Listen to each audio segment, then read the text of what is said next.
नमस्कार बच्चों, हिंदी की कक्षा में आप सभी का पुनः स्वागत है। हम पढ़ रहे हैं पाठ 12 कंचा। यह कहानी बाल मनोविज्ञान पर आधारित है कि बच्चे को जब कोई चीज़ पसंद आती है, जब वह उसे पाना चाहता है तो केवल वह उसी चीज़ के बारे में ही सोचता रहता है। और ऐसा ही इस कहानी में है। एक छोटा सा बच्चा अप्पू जो घर में अकेला ही है, और जब वह विद्यालय जा रहा होता है तो उसे रास्ते में क्या दिखाई देते हैं? एक दुकान पर कंचे, और वह उन कंचों को लेना चाहता है, खरीदना चाहता है। ठीक है। और जो उसका मित्र है जॉर्ज, वह बीमार होने के कारण आज स्कूल नहीं आया, लेकिन उसे पता है कि जब जॉर्ज स्कूल आ जाएगा तो दोनों मिलकर कंचे खरीदेंगे और दोनों कंचे खेलेंगे, क्योंकि जो जॉर्ज है वह कंचों का सबसे अच्छा खिलाड़ी है। वह सभी से कंचे के खेल में जीत जाता है। अब हम आगे पढ़ना शुरू करते हैं। पृष्ठ 92 पर है आपके पुस्तक में कि जो मास्टर जी है उन्होंने पाठ पूरा पढ़ा दिया है और वे छात्रों से पूछ रहे हैं। यदि किसी को कोई डाउट हो, कोई शंका हो तो उनसे पूछ सकते हैं। तो अब आगे पढ़ना शुरू करते हैं कि तभी चपरासी एक नोटिस लेकर आता है और मास्टर जी ने कहा कि जो बच्चे फीस लाए हैं वे ऑफिस में जाकर अपनी फीस जमा करा सकते हैं। और सभी बच्चे चल देते हैं अपनी अपनी फीस जमा कराने। तो फीस तो जो अप्पू है वह भी लाया है। उसके पिताजी ने उसे 1.5 रुपया दिया था। उसने अपनी जेब टटोल कर देखा, 1 रुपये का नोट और 50 पैसे का सिक्का। वह बेंच से उतरा तो मास्टर जी ने पूछा कि कहाँ चल दिए, और उसने कहा कि फीस देनी है। लेकिन जो मास्टर जी कहते हैं कि फीस मत देना, तुम्हें तो सजा मिली हुई है, और कहते हैं ऑन द बेंच। अब बेचारा रोते हुए फिर से बेंच पर चढ़ जाता है। क्या भविष्य में कक्षा में ध्यान से पढ़ेगा? मास्टर जी उससे पूछ रहे हैं। ध्यान दूंगा, ठीक है। अब मास्टर जी ने उसे फीस जमा कराने के लिए जो ऑफिस था, स्कूल का ऑफिस, वहां भेज दिया। दफ्तर में बड़ी भीड़ थी।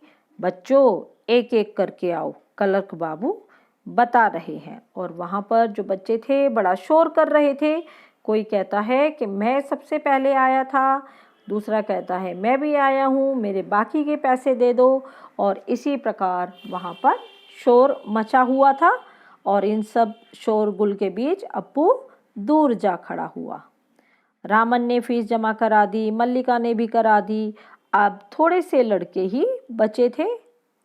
अब फिर से वह सोचने लगा कंचों के बारे में। कंचों की दुनिया में वह फिर से पहुंच जाता है कि जॉर्ज को साथ लेकर चलूं तो क्या दुकानदार कंचे देगा? शायद दे। नहीं तो कितने पैसे लगेंगे? 5 पैसे, 10 पैसे। और वह फिर से पहुंच जाता है उन्हीं हरी लकीरों वाले गोल सफ़ेद कंचों की दुनिया में। घंटी बजने पर फीस जमा किए हुए सभी बच्चे उधर से चले। वह भी चला, मानो नींद से जागकर चल रहा हो। तो मास्टर जी जब क्लास में सभी बच्चे पहुंच जाते हैं, उनसे पूछते हैं क्या सबने फीस जमा करा दी? लेकिन सब बच्चों ने हाँ कहा, लेकिन वह नहीं उठा। शाम को उसने फीस ही नहीं जमा कराई थी और शाम को थोड़ी देर इधर उधर टहलता रहा। उसने देखा कि जो बच्चे हैं वे गीली मिट्टी में छोटे गड्ढे खोदकर कंचे खेल रहे हैं। वह उनके पास नहीं गया। फाटक के सींखचे थामे, सींखचे होते हैं जो उसकी सलाखें लगी होती हैं, फाटक में जो रोड लगी होती है, उनको पकड़कर वह सड़क की ओर देख रहा था। वहाँ उस मोड़ पर दुकान है। दुकान में अलमारी, बाहर खड़े खड़े छू सकेगा। अलमारी में शीशे के जार और उनमें एक जार में पूरा। और वह पहुँच गया फिर से कहाँ पर? कंचों की दुनिया में। बस्ता कंधे पर लटकाए वह चला। दुकान नजदीक आ रही है, उसकी चाल की तेजी बढ़ी और वह पहुंच गया उस अलमारी के सामने। दुकानदार हंसा। उसे मालूम हुआ कि दुकानदार उसके इंतज़ार में है। वह भी हंसा। कंचे चाहिए ना? उसने सिर हिलाया। दुकानदार जार का ढक्कन जब खोलने लगा तब अप्पू ने पूछा, अच्छे कंचे हैं ना? अब वह दुकानदार से पूछ रहा है और दुकानदार ने जवाब दिया, बढ़िया, फर्स्ट क्लास कंचे। तुम्हें कितने चाहिए? कितने चाहिए, कितने चाहिए? अब वह बेचारा इस बारे में तो उसने सोचा ही नहीं था। उसने जेब में हाथ डाला और 1 रुपया और 50 पैसे हैं। अब उसने फीस तो जमा ही नहीं कराई थी। उसने वह निकाल कर दिखाया। दुकानदार चौंका, इतने सारे पैसों के? क्योंकि उस समय, जिस समय अप्पू का जो समय था, तब बच्चों को केवल 5 पैसे या 10 पैसे की ही जो चीज़ थी वह भी काफ़ी मात्रा में आ जाती थी, लेकिन उसके पास तो 1.5 रुपया था। तो दुकानदार भी चौंक गया कि इतने सारे पैसों के। पहले कभी किसी लड़के ने इतनी बड़ी रकम से कंचे नहीं खरीदे थे। इतने कंचों की ज़रूरत है क्या? वह मैं नहीं बताऊंगा। दुकानदार समझ गया वह भी किसी ज़माने में बच्चा रहा होगा, उसके साथी मिलकर खरीद रहे होंगे, यही उनके लिए खरीदने आया होगा। उसने सोचा कि ये कई जो मित्र हैं मिलकर खरीद रहे हैं इतने पैसों के, तो उसने उन पैसों को ले लिया। वह कंचे खरीदने की बात जॉर्ज के सिवाय किसी और को बताना नहीं चाहता था। दुकानदार ने पूछा, क्या तुम्हें कंचा खेलना आता है? वह नहीं जानता था। तो फिर कैसे कैसे सवाल पूछ रहा है। उसका धीरज जवाब दे रहा था। उसने हाथ फैलाया, दे दो। और दुकानदार हंस पड़ा। वह भी हंस पड़ा। कागज की पोटली छाती से चिपकाए वह नीम के पेड़ों की छांव में चलने लगा। कंचे अब उसकी हथेली में है, वह जब चाहे बाहर निकाल ले। उसने पोटली हिलाकर देखा। पोटली अर्थात जो कागज की एक पुड़िया सी, बड़ी सी पुड़िया में उसने, दुकानदार ने वो सारे कंचे लपेटकर अप्पू को दे दिए और वह उन्हें छाती से चिपकाए चला जा रहा था। वह बहुत खुश था, हंस रहा था। उसका जी चाहता था काश पूरा जार उसे मिल जाए। जार मिलता तो उसके छूने से ही कंचे को छूने का एहसास होता। एकाएक उसे शक हुआ, क्या सब कंचों में लकीर होंगी? उसने पोटली खोलकर देखने का निश्चय किया। बस्ता नीचे रखकर वह धीरे से पोटली खोलने लगा। पोटली खुली और सारे कंचे बिखर गए। वे सड़क के बीचों बीच पहुंच रहे थे। अब जैसे ही उसने अपने दोनों हाथ खोले और उस जो कागज की पुड़िया थी उसमें से जो सारे कंचे थे वे उसके हाथ से नीचे गिर गए और वे पहुंच गए सड़क पर। एक क्षण के लिए सकपकाने के बाद वह उन्हें चुनने लगा, अर्थात उठाने लगा। उसकी हथेली भर गई। वह चुने हुए कंचे कहाँ रखे? स्लेट और किताब बस्ते से बाहर रखने के बाद वह कंचे अपने बस्ते में डालने लगा। 1 2 3 4 और गिनने लगा उनको। इसी समय एक कार सड़क पर ब्रेक लगा रही थी। वह उस वक्त भी कंचे चुनने में मग्न था। उसे पता ही नहीं था कि वह सड़क पर है और सड़क पर कभी भी जो वाहन है वो आ जा सकते हैं और उसे नुकसान पहुंचा सकते हैं। अब उसमें से जो ड्राइवर था उसे इतना गुस्सा आया कि उस लड़के को कच्चा खा जाने की इच्छा हुई। उसने बाहर झांक कर देखा, वह लड़का क्या कर रहा है। हॉर्न की आवाज़ सुन कंचे चुनते अप्पू ने बीच में सिर उठाकर देखा। सामने एक मोटर है और उसके भीतर ड्राइवर। उसने सोचा, क्या कंचे उसे भी अच्छे लग रहे हैं? शायद वह भी मजा ले रहा है। अब उसे लगा कि उसने ये सोचा ही नहीं कि जो ड्राइवर है वह गुस्से में है और वह उसका इंतज़ार कर रहा है कि कब यह लड़का सड़क से हटे तो मैं अपनी गाड़ी आगे ले जाऊं।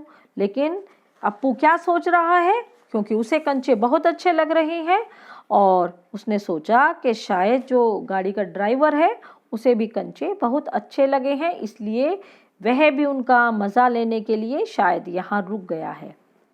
एक कंचा उठाकर उसे दिखाया और हंसा, बहुत अच्छा है ना? और उसकी यह मासूमियत देखकर, यह भोलापन देखकर जो ड्राइवर को गुस्सा आया था वह हवा हो गया अर्थात समाप्त हो गया और वह भी हंसने लगा। बस्ता कंधे पर लटकाए, स्लेट, किताब, शीशी, पेंसिल सब छाती से चिपकाए वह घर आ गया। जो बस्ते का सामान था उसका पढ़ने लिखने का, वो तो उसने हाथ में ले लिया और अपने सीने से लगा लिया और कंचे सारे उसने अपने बैग में डाल लिए। उसकी माँ शाम की चाय तैयार कर उसकी राह देख रही थी। बरामदे की बेंच पर स्लेट व किताबें फेंककर वह दौड़कर माँ के गले से लग गया। उसके लौटने में देर होते देख माँ घबराई हुई थी। उसने बस्ता जोर से हिलाकर दिखाया। अरे यह क्या? माँ ने पूछा। मैं नहीं बताऊंगा, वह बोला, और मुझसे नहीं कहेगा। और आपस में ही कहा कि माँ आंखें बंद कर लो। और जैसे ही माँ ने आंखें बंद की उसने गिना 1 2 3 और माँ ने आंखें खोलकर देखा तो बस्ते में क्या थे? कंचे ही कंचे, जिन्हें देखकर वह हैरान हो गई कि इतने सारे कंचे कहाँ से लाए। जब उसने बताया कि खरीदे हैं तो फिर पूछा इतने कंचे खरीदने के लिए पैसे कहाँ से मिले। तब उसने अपने पिता की तस्वीर की ओर इशारा करते हुए कहा कि पिता ने दिए थे। अब माँ हैरान रह गई कि फीस के पैसों से जो अप्पू है वह कंचे खरीद लाया और सारी के सारी फीस के पैसों से वह कंचे खरीद लाया।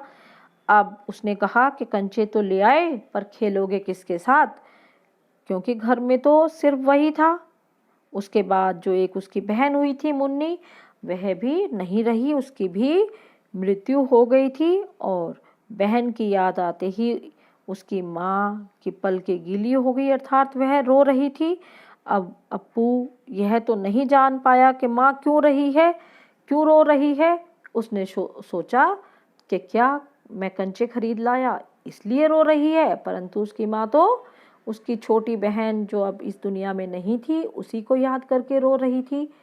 अब उसने सोचा कि माँ को शायद ये जो कंचे मैं खरीद के लाया हूँ शायद वे पसंद नहीं आए। लेकिन उसकी आंखों के सामने तो बूढ़ा दुकानदार, कार का ड्राइवर सब खड़े खड़े हंस रहे थे, क्योंकि उसे लगा था कि दुकानदार को भी कंचे बहुत पसंद है और उस ड्राइवर को भी कंचे बहुत पसंद आए थे। फिर माँ को ही कंचे पसंद क्यों नहीं आए? शायद कंचे अच्छे नहीं हैं। बस्ते से आंवले जैसे कंचे निकालते हुए उसने कहा, बुरे कंचे हैं ना? माँ ने कहा, नहीं, बहुत अच्छे हैं। देखने में बहुत अच्छे लगते हैं ना? हाँ, बहुत अच्छे लगते हैं। और वह हंस पड़ा और उसकी हंसी देखकर माँ भी हंस पड़ी और आंसू से गीले माँ के गाल, अब उसने अपना गाल उन पर सटा दिया। अब उसके दिल में खुशी ही खुशी छलक रही थी कि हाँ, माँ को भी मेरे लाए हुए कंचे बहुत ही अच्छे लगे। जैसे दुकानदार और ड्राइवर को लगे थे, ऐसे ही माँ को भी मेरे कंचे बहुत ही पसंद आए। तो बच्चों, यह तो था पाठ 12 कंचा, जिसमें एक छोटे से बच्चे की मनोदशा का वर्णन किया गया है कि जब बच्चा कोई चीज़ पसंद कर लेता है तो वह केवल उसी और उसी वस्तु के बारे में ही सोचता रहता है जब तक उसको वह पा नहीं लेता। तो अब यह पाठ यहाँ समाप्त होता है। धन्यवाद। नमस्कार।